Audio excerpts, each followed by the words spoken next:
ओम शांति। अॼु जो मुंहिंजी तारीख़ आहे 30/11/2025। अॼु व्यक्त बाप दादा जो रिवाइज कोर्स 18/1/2008।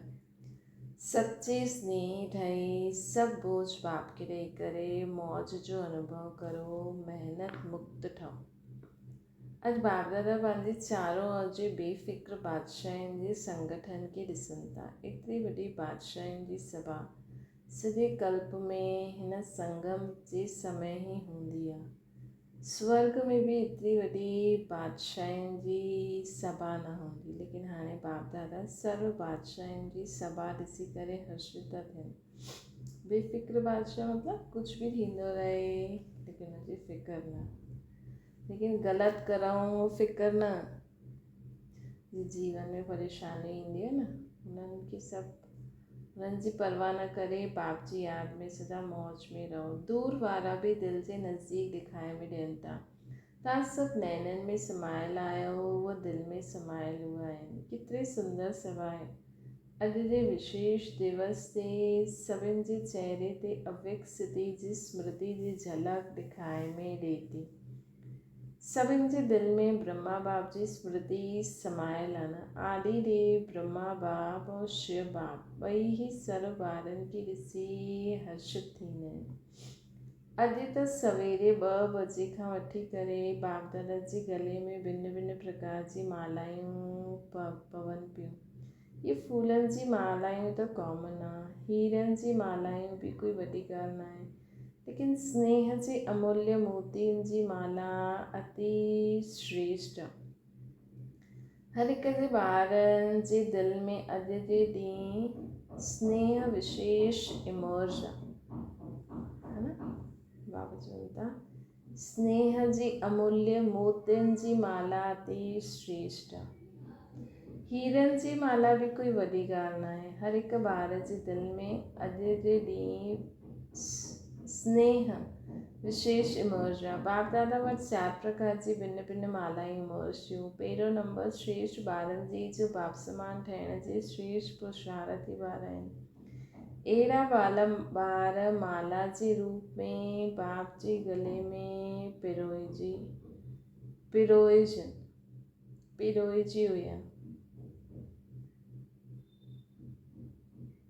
पिरोयल हुया, जेके बाप समान ठहिण जो लक्ष्य आहे। जंहिंजो श्रेष्ठ नंबर पहिरियों नंबर आहे श्रेष्ठ ॿारनि जो बाप समान ठहिण जे श्रेष्ठ पुरुषार्थी आहिनि। पहिरीं माला सभिनि खां नंढी हुई। ॿी माला दिल जे स्नेह समीप समान ठहिण जी पुरुषार्थी ॿारनि जी माला हुई। त श्रेष्ठ पुरुषार्थी उहा श्रेष्ठ पुरुषार्थी या पुरुषार्थी। 3 माला हुई जो वॾी हुई, उहा हुई स्नेह भी आहे, बाप जी सेवा जे साथी भी आहिनि, लेकिन कॾहिं तीव्र कॾहिं तूफ़ान जो सामनो ज़्यादा करणो पवंदो आहे। लेकिन चाहिण वारा संपन्न ठहिण वारनि जी चाहना भी सुठी रहंदी आहे। चौथी माला हुई उलाना ॾियण वारनि जी। भिन्न भिन्न प्रकार जे ॿारनि जी अव्यक्त फ़रिश्ते फेस जे रूप में मालायूं हुयूं। बाप दादा भी भिन्न भिन्न मालाउनि खे ॾिसी ख़ुशि पिया थियनि और स्नेह और साकार साथ साथ ॾियनि सकाश। बाबा भी भिन्न भिन्न मालाउनि खे ॾिसी ख़ुशि पिया थियनि और स्नेह और सकाश साथ साथ पिया ॾियनि। हाणे तव्हां सभु पंहिंजे पाण खे सोचो, मां केरु? लेकिन चारों ओर जे ॿारनि में विशेष संकल्प वर्तमान समय दिल में इमर्ज आहे कि हाणे कुछ करणो ई आहे।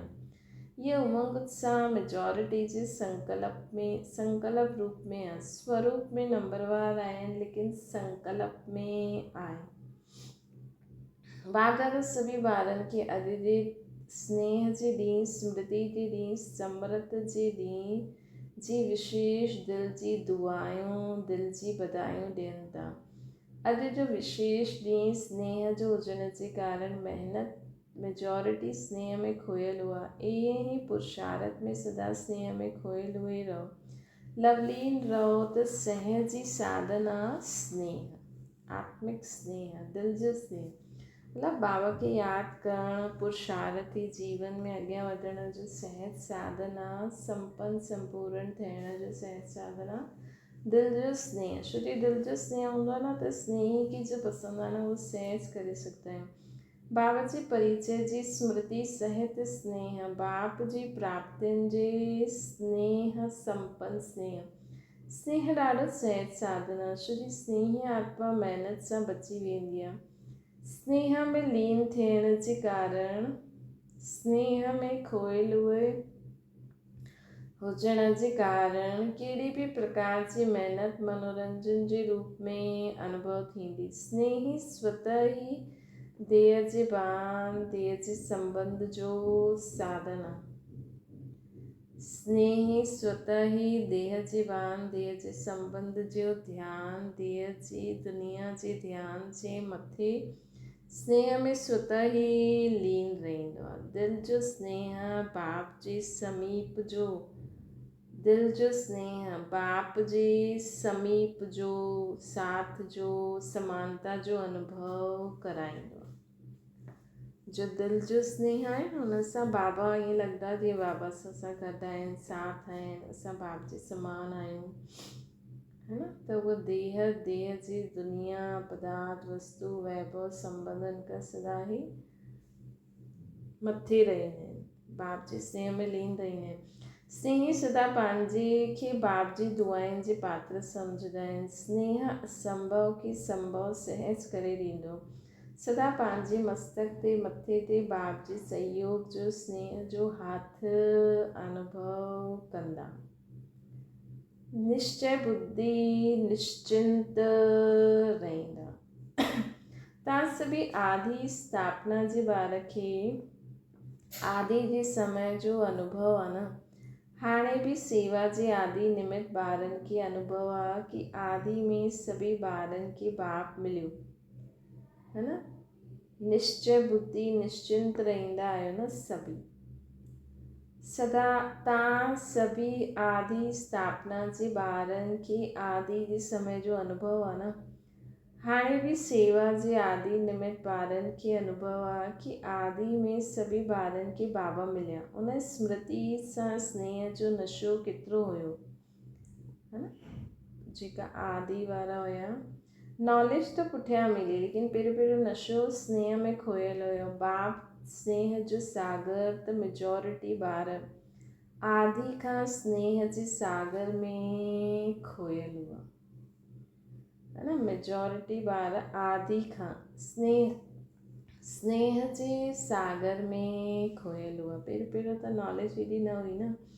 बाबा जो स्नेह ई एॾो मिलियो कि ॿार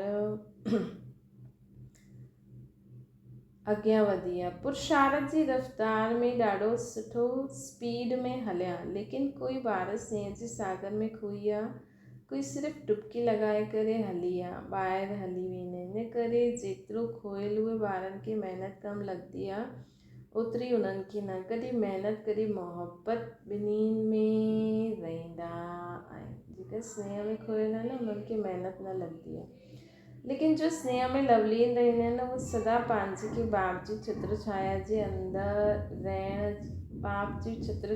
जे अंदरि रहण जो अनुभव कंदा आहिनि।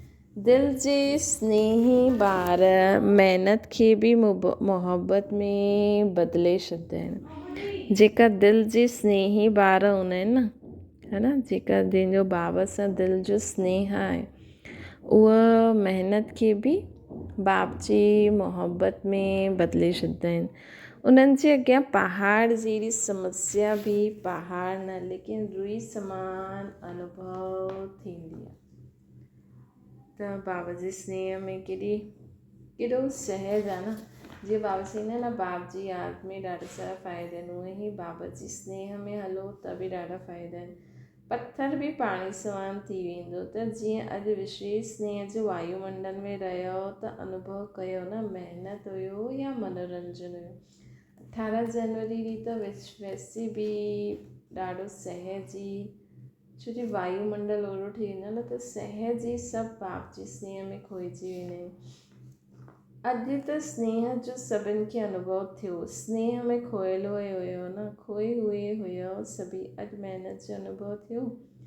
कहिड़ी बि ॻाल्हि जी महिनत जो अनुभव थियो। छा छो कीअं जो संकल्प आयो, स्नेह सभु भुलाए ॾींदो आहे। त बाप दादा चवंदा आहिनि कि बाप जी स्नेह खे भूलो न। स्नेह जो सागर मिलियो, खूब लहरायो। जॾहिं बि कोई महिनत जो अनुभव थिए, छो जी माया विच विच में पेपर वठंदी आहे, लेकिन हुन समय स्नेह जे अनुभव खे यादि करो त महिनत मोहबत में बदिली वेंदी। अनुभव करे ॾिसो छा आहे, ग़लती छा थी वेंदी आहे, हुन समय छा छो हिन में ॾाढा हली वेंदा आहिनि, है न। जो आयो उहो वेंदो बि, मतिलबु कोई बि ॻाल्हि आई त उहो वेंदो बि, लेकिन वेंदो कीअं? स्नेह खे यादि करण में महिनत हली वेंदी आहे न। स्नेह खे यादि करण सां महिनत हली वेंदी। छो जी सभिनि खे भिन्न भिन्न समय ते बाप दादा ॿिन्हिनि जे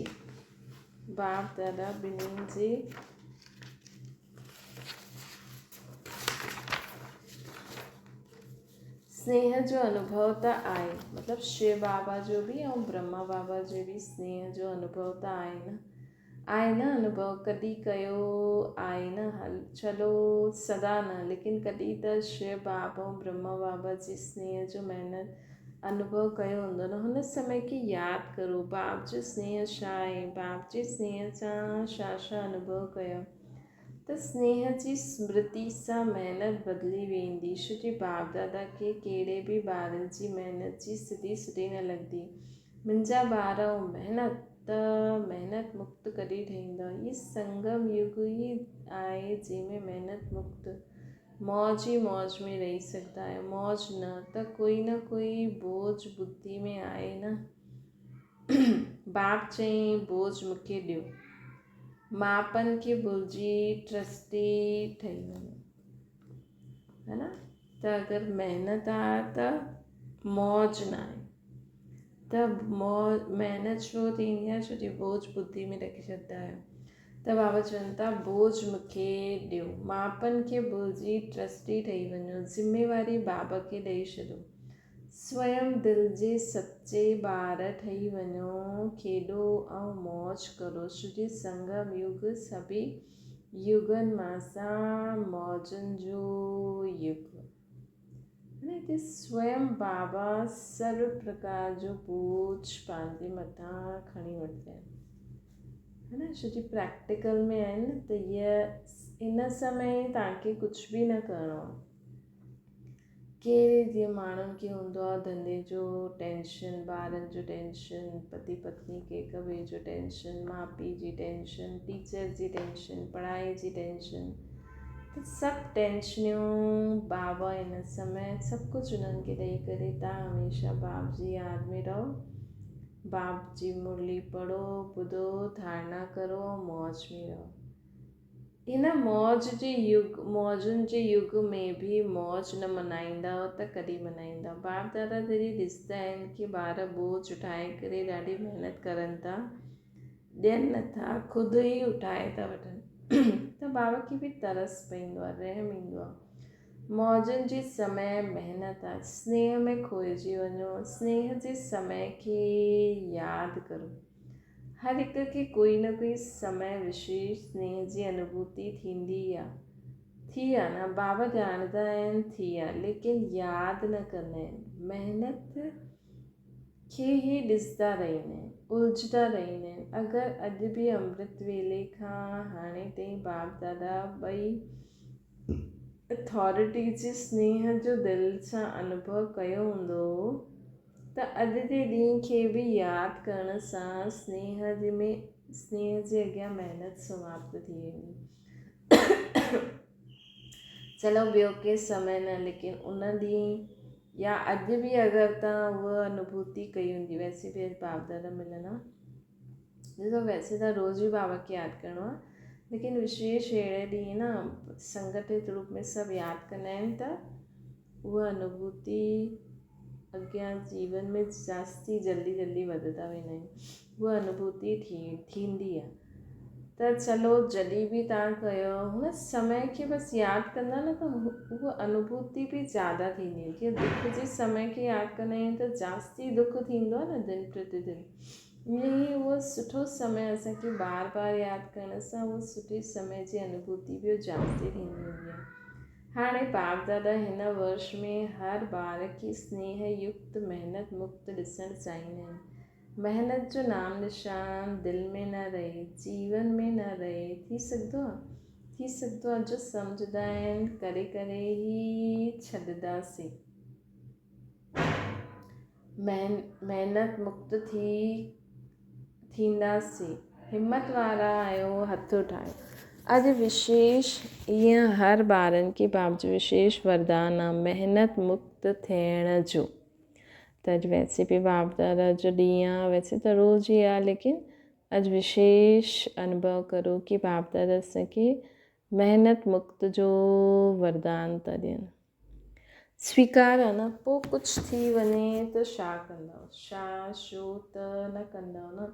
मोहब्बत जे समय खे यादि करो, अनुभव खे यादि करिणो आहे ऐं अनुभव में खोइजी वञो। तव्हांजो वाइदो आहे न। बाप बि ॿारनि सां प्रश्न पुछंदा आहिनि कि तव्हां सभिनि जो वाइदो आहे कि असां बाप द्वारा 21 जन्मनि जे लाइ जीवन मुक्ति अवस्था जो पद प्राप्त करूं था। कंदा ई त जीवन मुक्त में महिनत थींदी आहे छा? 21 जन्मनि में हिकु जन्म संगम जो बि आहे न। तव्हांजो वाइदो आहे 21 जन्मनि जो, 20 जन्मनि जो न। त हाणे खां महिनत मुक्त अर्थात जीवन मुक्त सदा बेफ़िक्र रहो। हाणे जे संस्कार आत्मा में 21 जन्म इमर्ज रहंदा। हाणे जा संस्कार ॿारनि में 21 जन्मनि ताईं इमर्ज रहंदा। 21 मतलब इहो जन्म बि है न। त 21 जन्मनि जो वरसो वरितो आहे न, या वठिणो आहे अञा। त अटेंशन प्लीज़, महिनत मुक्त संतुष्ट रहणो आहे, संतुष्ट करिणो आहे। सिर्फ़ु रहणो न आहे, करिणो बि आहे।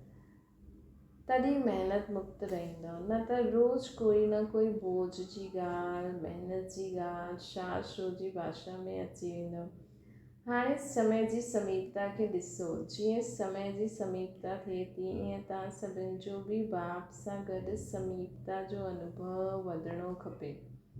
जीअं जीअं समय नज़दीक ईंदो न, है न, ईअं बाप सां गॾु समीपता जो अनुभव वधाइणो खपे।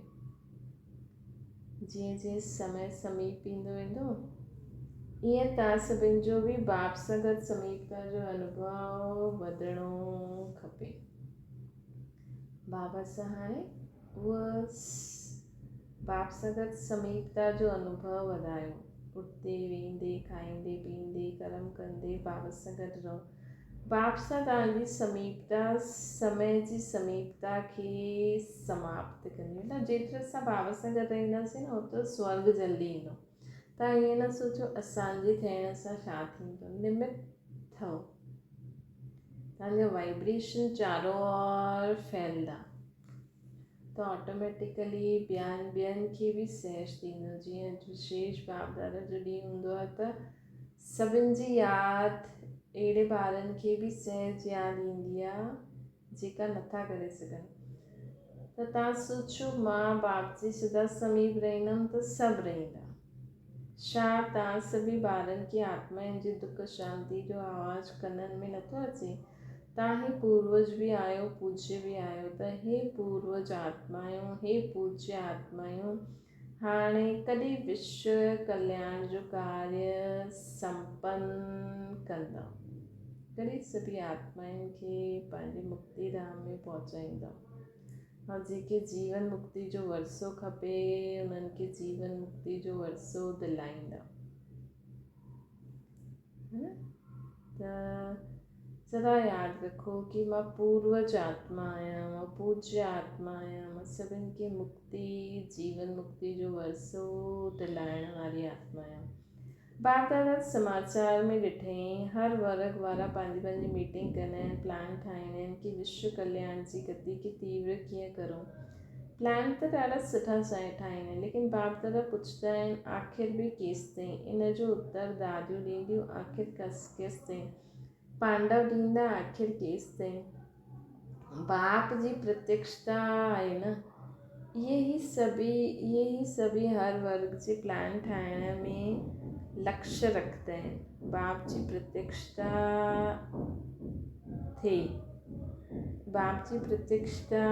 थे ये ही सभी हर वर्ग जे प्लान ठाहिण में लक्ष्य रखंदा आहिनि न कि कीअं बाबा जी प्रत्यक्षता थिए। त अलॻि अलॻि वर्ग प्लान ठाहींदो आहे कि कीअं असां कहिड़ो प्लान ठाहियूं कि सभिनि खे पतो लॻी वञे। लेकिन प्रत्यक्षता थींदी दृढ़ प्रतिज्ञा सां। प्रतिज्ञा में दृढ़ता आहे। कॾहिं की कारण सां व ॻाल्हियुनि सां दृढ़ता कम थी वेंदी आहे। प्रतिज्ञा ॾाढी सुठी कंदा आहिनि। अमृत वेले अगरि तव्हां ॿुधो सभिनि जो, बाबा त ॿुधंदा आहिनि, तव्हां वटि अहिड़ो सभी हाणे साइंस जे साधन न आहिनि जो सभिनि जे दिलि जो आवाज़ु ॿुधी सघो, है न। बाप दादा ॿुधंदा आहिनि वाइदनि जी माला, संकल्प करण जी ॻाल्हियूं एतिरी सुठी सुठी दिलि ख़ुशि करण वारियूं हूंदियूं आहिनि जो बाप दादा चवंदा आहिनि वाह ॿार वाह। ॿुधायूं छा कंदा आहिनि। जॾहिं कर्म में ईंदा आहिनि न, मुरली ताईं बि 75% ठीकु रहंदा आहिनि, लेकिन जॾहिं कर्म योग में ईंदा आहिनि त फ़र्क़ु पइजी वेंदो आहे, है न। छो पइजी वेंदो आहे? छोकी दुनियादारी में ईंदा आहिनि, वायुमंडल, त उन वायुमंडल जे प्रभाव अगरि उन्हनि ते जास्ती पइजी वेंदो आहे त उहो उमंग उत्साह ख़तमु थी वेंदी धीरे धीरे। इन करे न बाबा चवंदा आहिनि कर्म करते हुए बि बाबा खे यादि करो त तव्हांखे उहा स्थिति, अमृत वेले जी स्थिति यादि रखो। बाबा सां छा वाइदो कयो त उन अनुसार अॻियां वधंदव। कुझु संस्कार, कुझु सुभाउ संस्कार सामनो कंदा आहिनि, है न। उन में प्रतिज्ञा दृढ़ जे बजाय साधारण थी वेंदी आहे। कुझु संस्कार, कुझु स्वभाव न, त उहो सामनो कंदा रहंदा आहिनि, है न। छो संगठन में कर्म करिणो हूंदो आहे न, त बाबा चवनि था इन करे प्रतिज्ञा साधारण थी वेंदी आहे, दृढ़ता जी परसेंटेज कम थी वेंदी आहे। बाप दादा हिकु खेल ॿारनि जो ॾिसी मुस्कुराईंदा आहिनि। कहिड़ो खेल आहे ॿुधायो छा? बाप दादा खे त खेल ॾिसण में रहम ईंदो आहे, मज़ो न ईंदो आहे। छो कि बाप दादा ॾिसंदा आहिनि ॿार पंहिंजी ॻाल्हि ॿियनि जे मथां रखण में होशियारु आहिनि। छा खेल खेॾंदा आहिनि, ॻाल्हियूं ॾाढी ठाहे छॾंदा आहिनि। सोचंदा आहिनि केरु ॾिसण वारो आहे, मां ॼाणा मुंहिंजी दिलि ॼाणे। बाबा त परमधाम में सूक्ष्म मतनि में वेठा आहिनि। अगरि कंहिंखे चओ कि ईअं न करिणो खपे त खेल छा कंदा पतो आहे? हा ॾाढो थियो, लेकिन ज़रूरु विझंदा आहिनि। लेकिन छा ईअं थियो न, ईअं थींदो आहे न, हाणे थियो, मां न कयो, ईअं थियो तॾहिं थियो। इहे सभु बहाना ठाहींदा रहंदा आहिनि। हिन करे कयो तॾहिं कयो, हिन कई त कई, खेल खेॾंदा रहंदा आहिनि। न त मां न करायां त इहे छा थियो? पंहिंजी महसूसता रियलाइज़ेशन घटि आहे। अच्छा मञो हुन ईअं कई तॾहिं तव्हां कयो, चलो ॾाढो सुठो। पहिरियों नंबर उहो थियो कि हुन कई ऐं पोइ तव्हां कयो। ॿियो नंबर ठीकु आहे, बाप दादा इहे बि मञी वठंदा आहिनि। तव्हां पहिरियों नंबर न हुयो, ॿियो नंबर हुयो, लेकिन अगरि तव्हां सोचंदा आहियो कि पहिरियों नंबर परिवर्तन करां त मां ठीकु, पहिरियों नंबर परिवर्तन करे त मां ठीकु थी वेंदमि, है न। इहे सम्झंदा आहियो न, हुन समय सम्झंदा आहियो न। मञो पहिरियों नंबर परिवर्तन कंदा आहिनि, पहिरियों हुन पिछली बार बि बाबा चई न, अगरि चवंदा आहियो कि पहिरियों उहो परिवर्तन थिए त मां करां त पहिरियों नंबर उहो अची वेंदो। बाप दादा ऐं सभी ॿार पहिरियों नंबर वारनि खे चवंदा आहिनि पहिरियों ग़लती आहे, तव्हांजी ग़लती आहे, तव्हांजो परिवर्तन करिणो आहे, ठीकु आहे। अगरि पहिरें नंबर वारनि परिवर्तन कयो त पहिरियों नंबर कंहिंखे मिली वेंदो, है न। तव्हांखे त पहिरियों नंबर न हूंदो न। परिवर्तन शक्ति में तव्हांजो पहिरियों नंबर न हूंदो। पहिरियों नंबर पहिरियों नंबर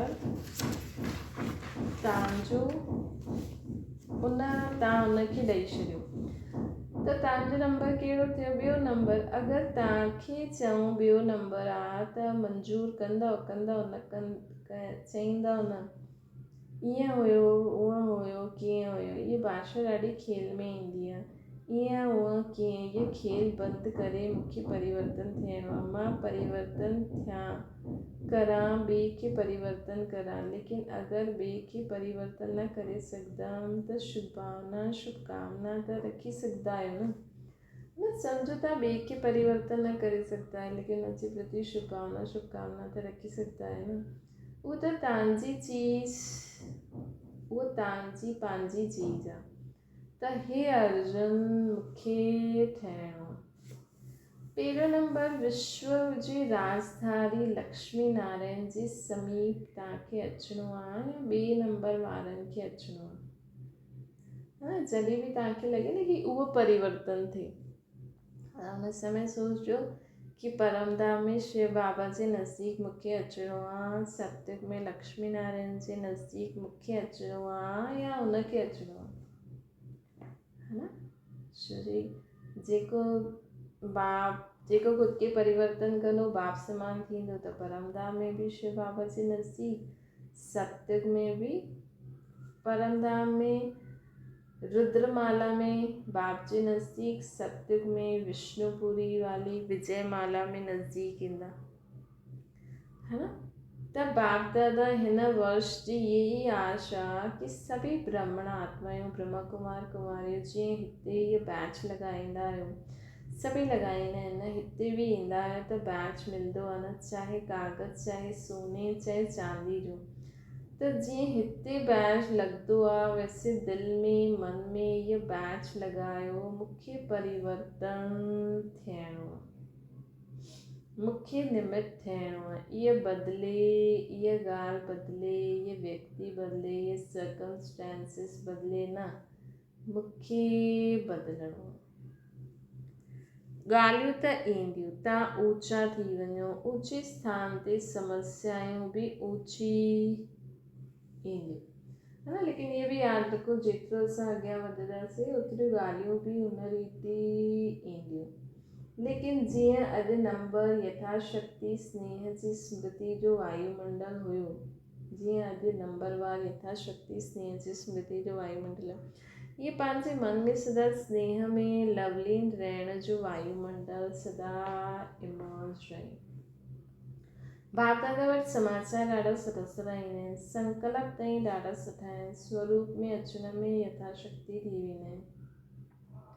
हाणे 2 मिंटनि जे लाइ परमात्मा स्नेह संगम युग जे आत्मिक मौज जी स्थिति में स्थित थी वञो। 2 मिंटनि जे लाइ बाबा जे स्नेह संगम युग जे आत्मिक मौज जी स्थिति में स्थित थी वञो। कहिड़ी सुठी ॻाल्हि आहे न।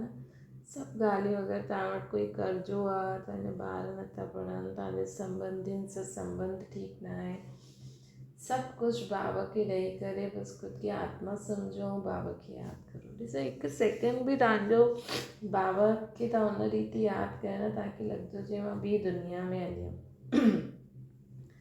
शक्ति, वो रिफ्रेशमेंट तव्हांखे मिली वेंदी। त ये ड्रिल बाबा कराई, ये ही अनुभव हर ॾींहुं बार बार समय प्रति समय अनुभव कंदा रहो। स्नेह खे छॾणो न आहे, है न? स्नेह खे छॾणो न आहे। स्नेह में खोइजी वञणु सिखो।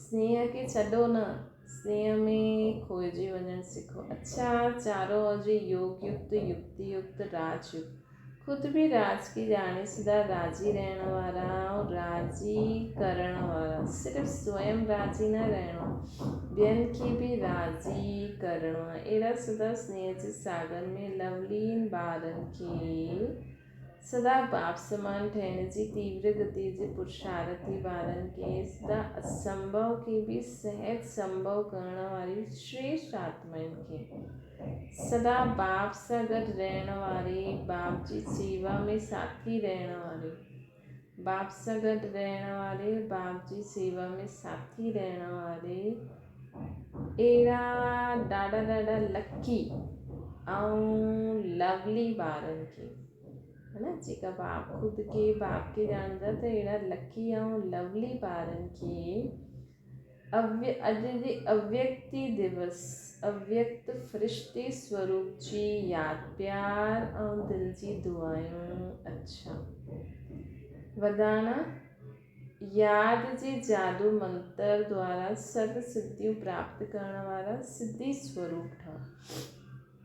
बाप जी यादि ही जादू मंत्र आहे। हिन जादू जे मंत्र द्वारा जो सिद्धि चाहो वो प्राप्त करे सघंदा आहियो। जीअं स्थूल में बि कहिड़े कार्य जी सिद्धि जे लाइ मंत्र जपदा आहिनि, ईअं हिते भी अगरि कहिड़े कार्य में सिद्धि चाहो त ये यादि जो महामंत्र ही विधि स्वरूप आहे। सिद्धि प्राप्त करण लाइ कहिड़े बि कार्य में विधि छा आहे? मनमना भव। बाप जी यादि विधि पूर्वक ख़ुदि खे आत्मा सम्झी बाबा खे यादि कंदा कर्म कंदा त सिद्धि प्राप्त थी वेंदी। ये जादू मंत्र सेकंड में परिवर्तन करे ॾींदो आहे। हिन ईअं सदा स्मृति में हिनखे सदा स्मृति में रखो त सदा सिद्धि स्वरूप ठही वेंदव।